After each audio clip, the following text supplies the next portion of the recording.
Welcome to Mother Daughter Projects. I'm Steph. I'm Vicki, and today we're going to share the full assembly of the shed behind us and 4 years later and how it's held up. In 2020, we purchased this shed from Costco online, we had it delivered, and we made a couple of videos about it. And today we're going to share those 4 videos. We're going to share how we assemble it, how we attach it to the concrete 1 year later, and how it's held up after 4 years. So come join us. The hardest part of building a shed like this is preparing the site. Knowing that, we picked a spot on the concrete patio and Mom started by blowing the leaves away. We started by ripping open the box as we couldn't find the Open Me starting point. We took out each piece and started to inventory what we had. We made sure to keep all the small pieces together to avoid losing anything and look through the manual. I grabbed some cups to put the smaller screws in.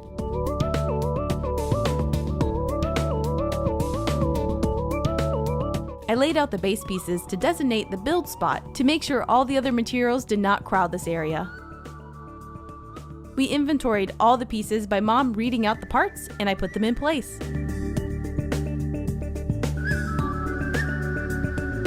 Next, we gathered the tools that were listed on the front of the manual. And then we took it all to our work spot. The first step was to add 2 attachments to the front door, and I'm securing the top one here, and off camera I secured the bottom one.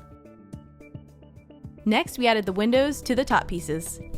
The first step was to add the gasket, and one note here is the manual does not mention to cut off the excess gasket, but it is necessary. Also, the manual doesn't mention it, but you need to remove the protective film on both sides of the plexiglass, then screw it into place. We repeated the same process for the rest of the windows. One thing to note here, the manual says to use a hand screwdriver to drive all the screws in this build, but no one has time for that, so we use a power screwdriver called the Dremel Go, being careful not to over tighten or strip the screws. This tool is a great solution as it's less powerful than a drill driver, and it also is way faster than a manual screwdriver.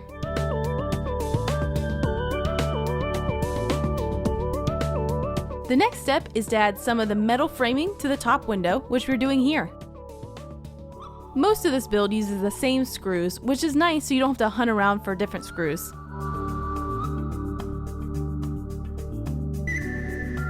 Here we're adding some metal framing to the back top.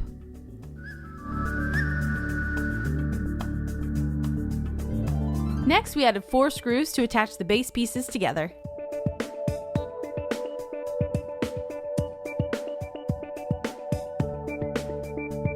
Now on to the main structure.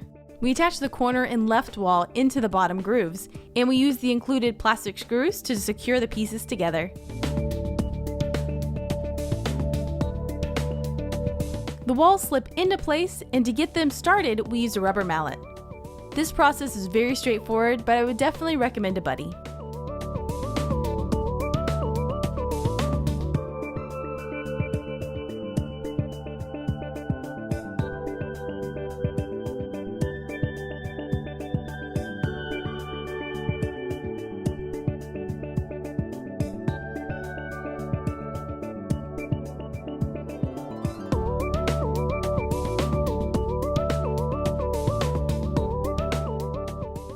Here's a close-up of the screw and the plastic tool that it comes with to secure them to the walls. You can see here that each of the panels were clearly labeled with a name and letter so you could easily identify each part.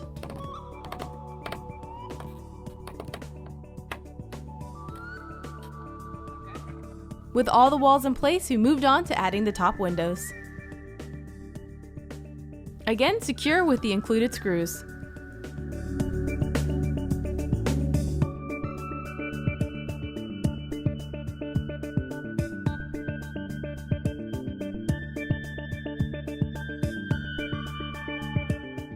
And now onto the metal supports. Here I'm adding the support to the front inside. They don't go all the way to the floor, and there are corresponding holes in the plastic so you know exactly where they go.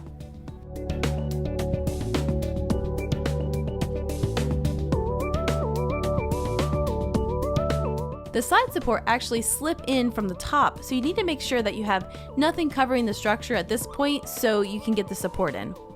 Another note on the side rails, the very bottom hole did not line up with the hole in the plastic, but it was very easy to screw right through the plastic even though there wasn't a hole there already. Here is the top brace, and I'm securing it with a bolt and nut.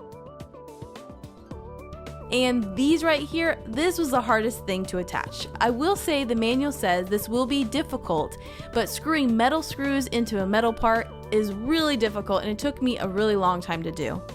If I was to do this again, I would have attached these 3 metal pieces while it was still on the ground, as there's really no reason that I have to attach them once it's up on the roof. I finally gave up, and for the last 2, I used an impact driver to get them into place.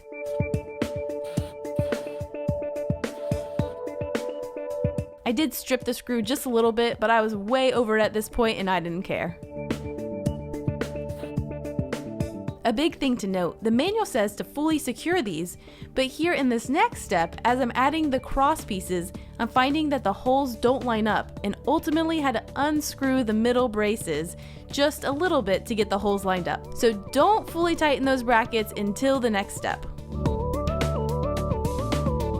All these metal pieces get connected with nuts and bolts, which you can see I'm doing here. The locking wrench I'm using here is called a Robo Grip, and we've been using these for years and we always find uses for them. You can find them on Amazon, and by far they are the best locking wrench we've ever used. And now onto the roof, which is very needed as it's really hot and the sun has been directly over us for way too long. The roof just slides easily into place, and now all the metal pieces got screwed onto the roof. I'm starting with the front window, and one thing to note here, the spot where you're supposed to screw into, they're not pre-drilled in the plastic, but it was easy enough just to screw right through with the Dremel Go. And each of these 3 ceiling supports get 12 screws.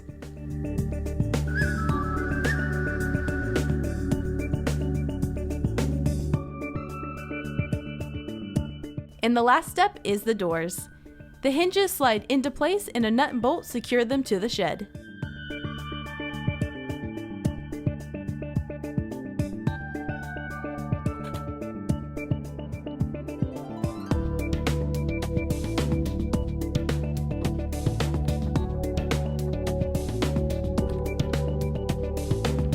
And then I just place the front hardware, which uses carriage bolts and nuts, which I'm attaching right here.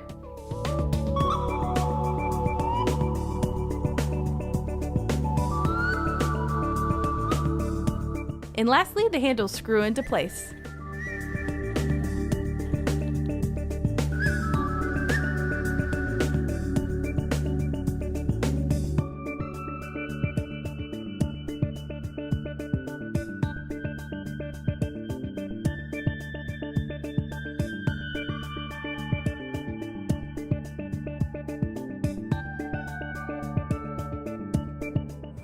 What we learned. This build took us about 5 hours to do, so about half a day. If I was to do it again, I probably would have broken it up between 2 days, because when I was working in the heat, it was not so great. So I probably would have done it over two mornings, but it came together really nicely. The manual seems a little daunting at first. You're like, oh, there's a lot of steps, but it really wasn't too bad once you get into it. It's very straightforward, and again, like Mom said, the manual was really well written. Now you're probably gonna notice in the corner, we actually have the manual in a plastic bag put up in the corner just if we need a reference in the future. We also downloaded the PDF of the manual and we put it on our Dropbox where we have all of our digital manuals. It's really important to note that these resin sheds really need a firm foundation. That's why this concrete pad is really the perfect choice. And we are back in my backyard, and we're here with a shed follow-up. Back in July, we installed this, and we've actually had some good comments and questions about the shed, so we're going to answer those today. One of the questions, or maybe comments, that someone suggested was the way this was situated, it meant that the water came down from the roof and hit the wall of the house, and people thought there might be a problem with water damage if we continue to do that, but we still thought it was a great idea, so we did change the orientation, so now the water goes that way rather than towards the house. And you can see here we actually unloaded the shed first, and then we were able to easily shimmy the shed into place because it is just resin, so hard plastic, really easy to move, and we got it right where we wanted it. And then Next question was, somebody asked about hurricanes, how this holds up in hurricanes. Well, we are prone to hurricanes here in Tallahassee, Florida, and this shed is not hurricane rated, so we don't have any expectations that it would stay in a hurricane. But we did decide to actually attach it to the concrete to at least help maybe from moving and things like that. So here you can actually see we're attaching the shed to the concrete. First, we had to decide what kind of concrete anchor to use. We were going to go with the one on the left, which is a sleeve anchor, but decided to go with a concrete screw instead as it is removable. We'll put a link to a video in the description that explains this further. We have drilled into concrete before, and that's when we learned that the best tool for the job is a rotary hammer, as you can see here. We have it loaded with a 3/8" SDS Plus rotary hammer bit. You could also use a hammer drill, but we found it takes a little bit more effort. The shed had 4 notches in the floor where the anchors go. I drilled the hole while Mom used a wet dry vac to collect the concrete dust. Always refer to your tool manual for appropriate PPE for the job. I used an impact wrench to drive the concrete screw into place. We're using 3/8" anchor bolts as indicated in the shed manual. Here is a close-up of the next hole. The rotary hammer does all the work here and takes very little effort and strength by the user.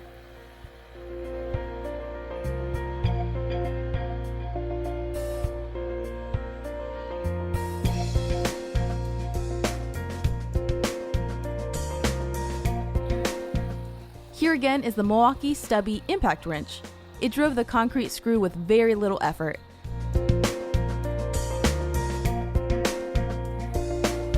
Mom even wanted to try and drove the last 2 screws into place.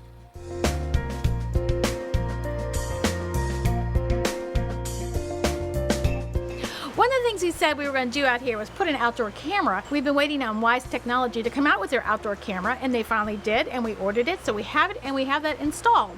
So now we have a view of the front of the shed as well as the backyard where I can see all the cats, the raccoons, and even deer that come through my backyard. And lastly, we never actually showed you what we put into the shed. So here you go. You can see us loading this up with those kind of big, odd items that we just didn't want to be hanging around our workshop. And the reason we got the shed was actually to store my dad's bike. And you can see here, the bike is in place, and we made a very simple 2x4 frame to hold it in place because for a fancy bike, it didn't have a kickstand. So it is now nice and secure in the shed.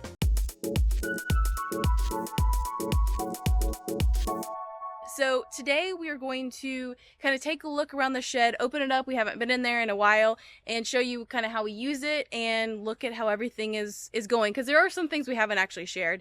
Actually, Mom went in there recently, and what did you find? I found this bag, and it is a cloth bag, and I found that there is some mildew on it. So I'm going to see if I can clean it.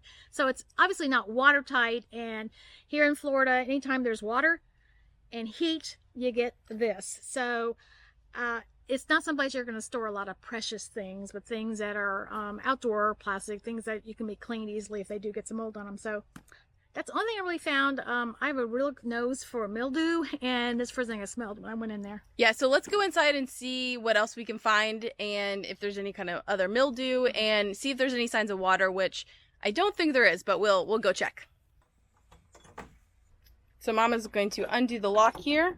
And one of the things people have asked about are the doors, because some people, when they put these in, the doors don't sit right. And these, we've never had any problems with them. And they open easily, and they stay where they're supposed to stay. So you can see the doors. Well, I guess the doors open and stay open pretty well. This one does list a little bit, but I think that's because of the sidewalk. So is at an angle. But all right. Anyway, otherwise. So this is what is inside our shed that we decided to keep in here. So we have the bike, my dad's bike, which was a big reason why we put this shed in here.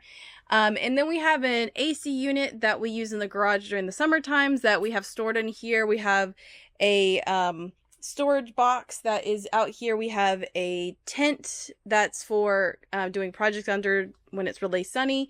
And we have all of these coolers here. So these coolers are emergency coolers for when there's a hurricane. We put our food in here if our fridge has stopped working. And this is our ramp for the trailer. So that's pretty much what we keep in here. Let's kind of see, do you see any kind of, there is, some dirt on the floor, but that's to be expected. But it does not smell like mildew now. There's no smell in here whatsoever. Now that bag out of here. Oh, we also do have our pressure washer in here.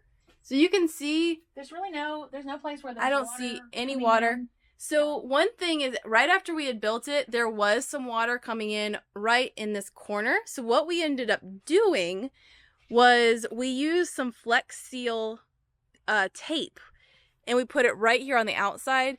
And we think this issue is probably maybe like a manufacturing issue, but we didn't want to take down the shed and return it. So we just put this here, and it's been working. So this is Flex Seal tape, and that has been keeping all the water out.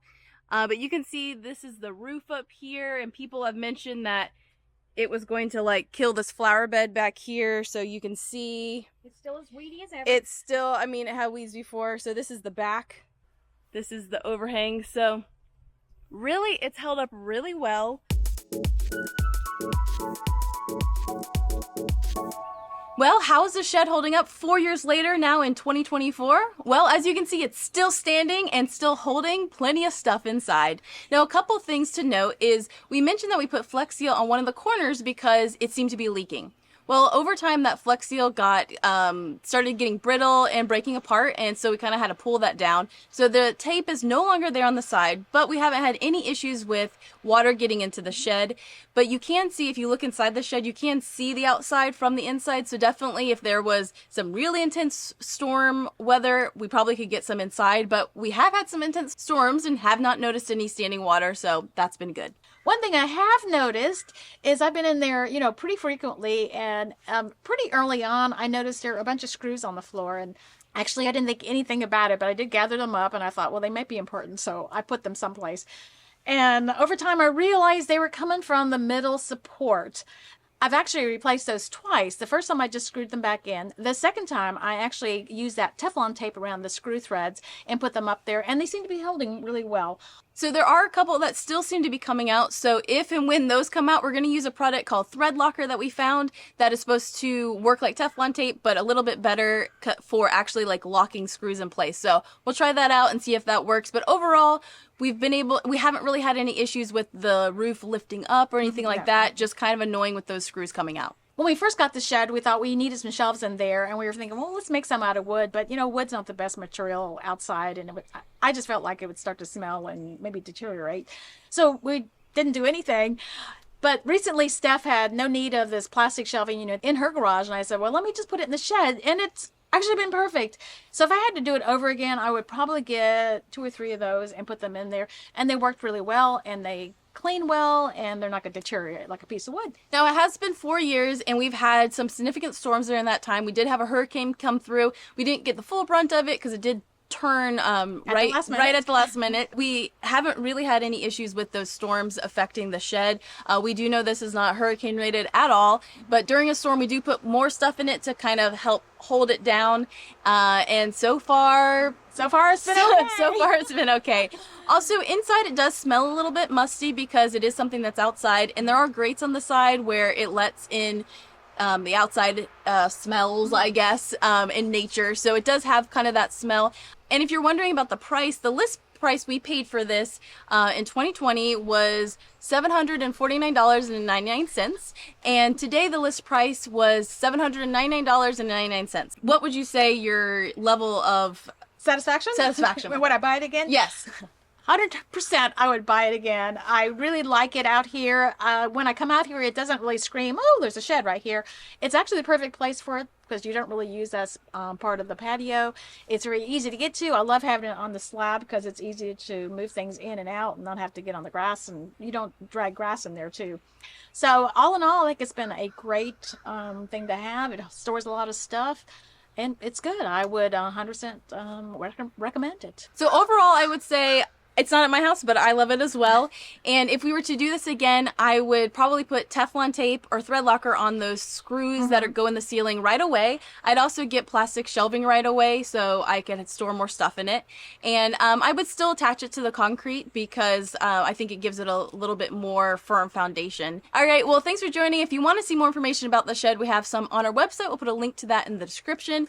And if you have this shed and have had a good experience or bad experience, whatever your experience is, let us know in the comments. And thanks for joining, and we'll see you next time. Bye.